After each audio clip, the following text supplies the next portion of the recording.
in your mind, that life you wanted, is it written down? Do you have timelines? Do you have dates or something to move by? This is why we invest. The vision of the life you have is possible when you find an avenue for it. I think most people's avenue, they would think, I just need some money to get there, right?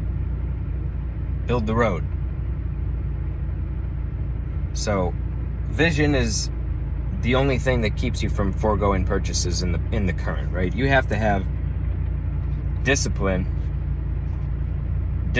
to, have delayed gratification, forego fun or sometimes conveniences, I guess, in the nearer term, to get to that vision of that life you wanted. Like, however that life works, whatever the budget it takes for that life, that's why we invest. And, holding to that is what gets you excited to go out and learn a new skill, like investing or the market or whatever you need whatever you need to get to that next level in life. So for me, that was investing. And, I'm taking you guys through this. I'm showing you what I know about it, at least. And I think it's, as an adult, I don't know how anyone can go through their life and not have gotten serious about their money. It doesn't make sense. You weren't going to learn it at home. Most parents and that, schools, give me a break. Parents don't know about money. They don't teach their kids about money or nutrition or whatever. It's your responsibility as you grow up to learn about the world and the way that you need to operate in it, but also the way that you should operate based on what your goals are and what your vision and your plan in your life needs. And so for everyone has a bank account and everyone has money. So you'll never hear me talk about saving. You'll never hear me say, if I say the word saving, I generally, it might be a slip up. I'll clarify generally if I do. But if I say the word saving, I mean it as investing, saving type of a way. I do not mean savings accounts. I do not mean keeping cash around and saving like that. And that's the idea of saving cash. I don't care if it's for an emergency. You put it in investments, you make those big enough. That's the emergency. You've never had an emergency in your life. Not one person I know has had an emergency in their life. They needed $5,000 today in cash. It's a joke. We have credit cards. And I use 5,000 because I think that covers what most people would think is a savings account emergency amount of money. You don't need cash. We don't use cash anyway. Like, who do you need to pay in cash? Investments. That's where the money should be. So I'm looking at Disney, since we're talking about vision, magical company, right? Dreams, kids, everything about Disney is going to continue in the long run. They're a stories company. They have some of the biggest, best brands of they own Marvel now, right? All the Avengers stuff. Every Avenger movie they're going to crank out for 30 more years. Disney streaming platform, Disney Plus, right? I think I just saw a headline. Yep. So Disney hikes streaming prices ahead of earnings. Disney rises streaming prices 25%. Right? We're on FinViz. So, and why do I like Disney? Because look at this. They've been doing terrible. This is since April. All right? On a longer run, Disney in 21, now they've had, some things the last few years, but this is a stock that is going to be here.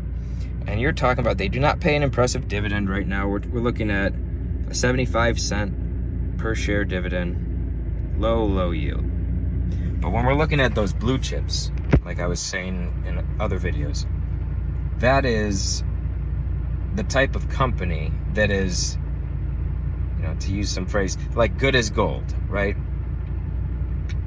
Their business will continue. The product's not going to go anywhere. They have an entrenched moat, or I don't know if it's a moat or they entrenched, whatever. Either way, they have a defensive category. They're the leader. No one's ever going to replace Mickey Mouse. No one's ever... You got Disney World, theme parks, so huge. But the media, they're going to continue on. And on this streaming thing, which is just getting going, like the generation coming, the ones who just know streaming. Like, we grew up with TV. It was a big deal to get cable when we were growing up. Like, we did not have cable or satellite. I think I felt older, 10, 12 years old maybe, when we got some satellite TV and finally got, like, you know, Disney Channel and Nickelodeon as a kid. It was like, that was the best. And you could watch that in a hotel, and we could watch Nickelodeon or Nick at Night and stuff, and like old reruns, Andy Griffith or whatever would be on. Like, that was a special experience in the 90s and in the 2000s. Like, this is still that new. So streaming platforms, you're gonna have every single parent in the country, and who knows in the world how many Disney type, I don't know how big they are in the international sense, but you're gonna have every parent paying for Disney Plus subscriptions for 15 years times however whatever the range is, from the oldest to the youngest. So when the first kid's born, boom, subscription starts. Whenever the last one is done with Disney in high school or something, maybe this is a 20-year cash stream they just pulled out of every household. And then that's just their upper content that's going while people are home all day long, and they have movies and TV, and the streaming is paying the shareholders. I'm sure this dividend, you know, in the longer run, they're going to write some things about the company, but they're a solid business. You bring different management, they change some stuff around. They're still adapting to this new streaming and entertainment way to make money with that. And I think that's going to be the big move there, is because the content is already done. All they have to do is charge people, what is it going to be, like $20 a month or something?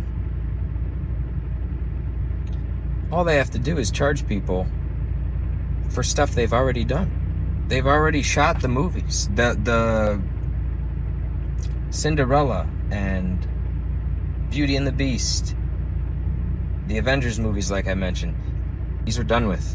They're paid for. Projects were finished years ago.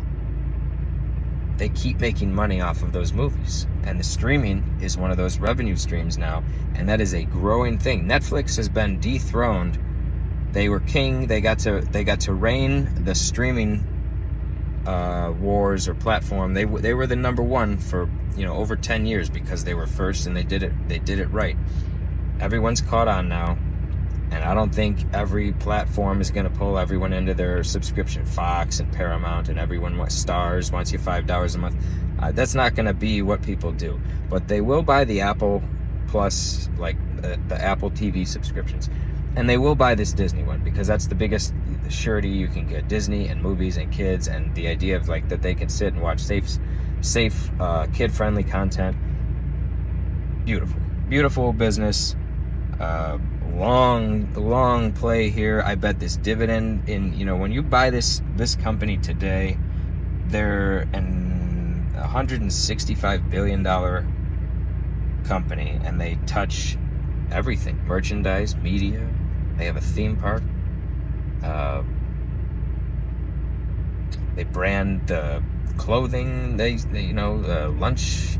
What is it? All the lunchbox type stuff, merchandise, cereals. They have licensing deals. They just keep getting money off of all those brands and characters, superheroes, and everything they've got under that umbrella of the company. So that's what I'm liking on the Disney side, and it goes with the vision and the having a plan and a dream for your life, and you know, no BS. This is a solid company. I'm seriously, like, been waiting for a time that I think their streaming was going to be, you know, I've been waiting for when I could get in on Disney, because I think that's the right move, and waiting for a good time in the market. And they're quite kicked down right now. I mean, 2021 they were 200 a share. I don't like to, it's not like that matters, but just for the sake of, like, they were roughly double the size. They were more than twice as big a couple years ago. And this is Disney. This isn't Peloton, where it was some COVID, everyone went out and bought a bike because they couldn't go anywhere and everyone freaked out for 2 months. this is Disney, and you got a company it's $90 a share right now. They were double that 2 years ago. Pre-COVID, let's just even talk about that. I think they're about $1.50 a share in 2019, it looks like, or early 2020. Yeah, so what changed about the business since December 2019 to today? I think they've had more movies come out. I think they've had the streaming platform, I just said, got the subscription revenue, or the subscription price is going up 25%.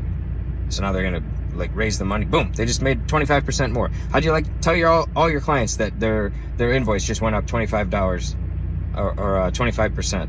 You know, that's the power of this type of subscription models for big players like Apple and Disney. Like this one, they've got this monthly subscription stuff. That's what I think will really help fuel, especially on the investor side, the dividends, but the longevity, the sustainability of the company, to have that recurring revenue. So I'm liking that. I'm going to look further into them the next few videos or so, and that's a big reason of why they're going to be solid, though. The streaming and the online content game that they have, is there a bigger, better player in the world right now? Who has a better amount of content that they can sell month to month? Like Apple's trying to figure it out. HBO is probably, as far as adult, movies and shows, that's one of the best places. But I think Disney's going to be the winner long run, investment wise.